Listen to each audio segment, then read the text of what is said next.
Une chose est à peu près sûre aujourd'hui, c'est que la société dans laquelle nous vivons est psychotoxique, c'est-à-dire qu'elle contamine nos âmes, qu'elle contamine nos façons de penser, de ressentir, et que ça ne se fait pas dans le bon sens.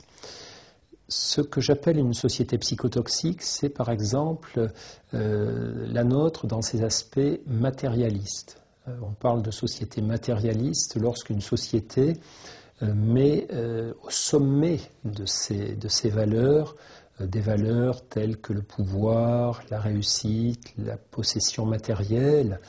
Ce sont des valeurs qui existent dans toutes les sociétés, qui sont nécessaires à toute société. Il faut un peu de matérialisme pour faire des découvertes médicales ou technologiques, c'est évident.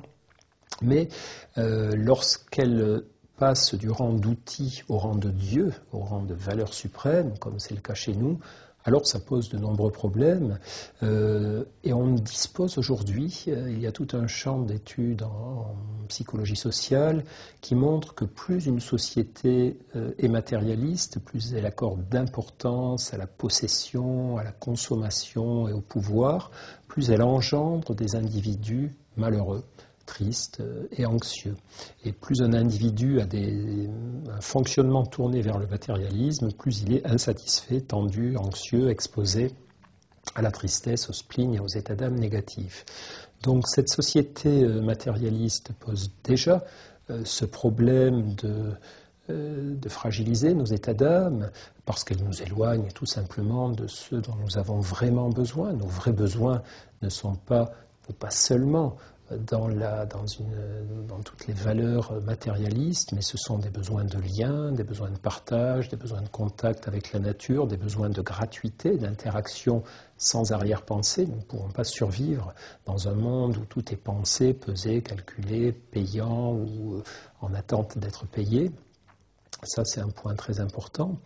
Il y a aussi d'autres aspects psychotoxiques dans notre société qui sont indirectement liés au matérialisme, comme le fait que nous vivons dans une société de remplissage, d'accumulation, accumulation des objets. C'est une société qui nous incite, par exemple, à réguler nos états d'âme en achetant des choses ou des services, à réguler notre tristesse en achetant un voyage, en achetant un bel objet. Beaucoup d'acheteurs pathologiques sont des personnes dont on a pu montrer que les instabilités de morale, les instabilités d'état d'âme étaient corrélées à l'envie d'acheter, et ça marche d'ailleurs dans les deux sens. Lorsqu'ils se sentent en pleine forme, avec plein d'états d'âme positifs, ils ont envie de dépenser. Lorsqu'ils se sentent malheureux, ils ont envie de dépenser. C'est-à-dire dès que ça bouge un petit peu au niveau de leur équilibre intérieur, c'est associé à l'envie d'acheter parce que nous sommes aussi dans une société qui nous balance ce genre de messages. La publicité, au fond, ne nous incite qu'à ça.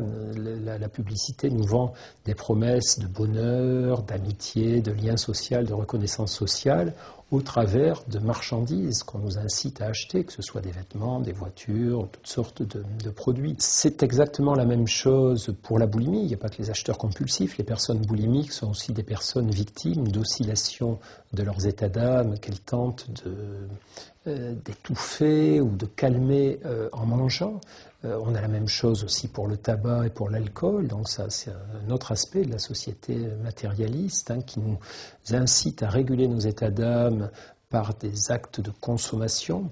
Il y a encore un autre aspect de cette société qui pose beaucoup de problèmes par rapport à l'équilibre intérieur, c'est que c'est une société qui fonctionne comme si elle avait décidé d'évacuer la lenteur, l'ennui, le vide, le calme, comme s'il fallait que nous soyons en permanence occupés, suroccupés, comme s'il fallait que chaque instant soit l'objet et le moment de faire quelque chose, d'avoir une activité.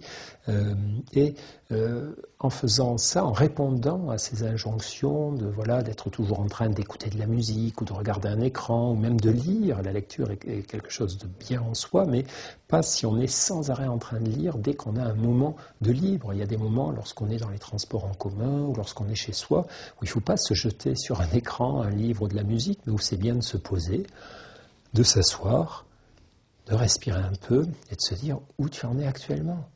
Qu'est-ce qui se passe dans ton corps? Quelles sont les pensées, les émotions, les états d'âme qui circulent en toi? Comment ça va? Si on est sans arrêt arraché à soi-même par des distractions, par tout un tas de sollicitations de l'environnement, eh bien, nous ne pourrons jamais cultiver notre intériorité. Ce travail sur l'intériorité est particulièrement important. C'est l'équivalent pour notre cerveau, pour notre mental, de l'accordage d'un instrument par les musiciens. Les musiciens doivent régulièrement prendre un peu de temps, non pas pour jouer, mais pour accorder leur instrument, pour en prendre soin.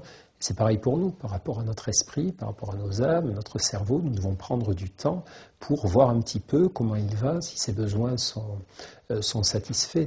Et pour ça, il faut arrêter de faire des choses, comme nous y pousse notre société inlassablement, juste pour se sentir exister. Il y a une sorte de paradoxe pour certaines personnes, notamment les gens qui sont accros de l'info, qui passent beaucoup de temps devant le journal télévisé, les nouvelles, etc.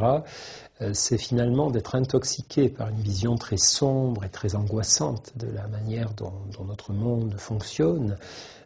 Puisque c'est vrai que c'est comme ça que marchent les informations. On signale ce qui ne va pas plutôt que ce qui va. Au fond, c'est la fonction de l'anxiété.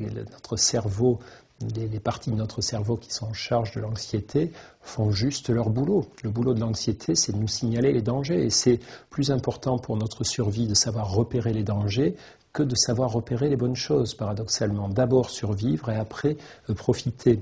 Le problème, c'est que si nous sommes dans une logique de surconsommation d'informations angoissantes, comme par exemple la surconsommation de mauvaises nouvelles lors des journaux télévisés, des bulletins d'information, etc., eh bien nous augmentons notre anxiété.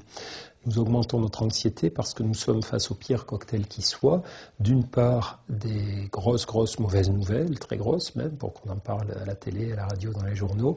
Et d'autre part, un sentiment d'impuissance à les changer, à agir sur elles. Si j'ai des problèmes sur lesquels je peux agir, mon anxiété est moins forte que si je suis confronté à des problèmes face auxquels je ne peux rien faire.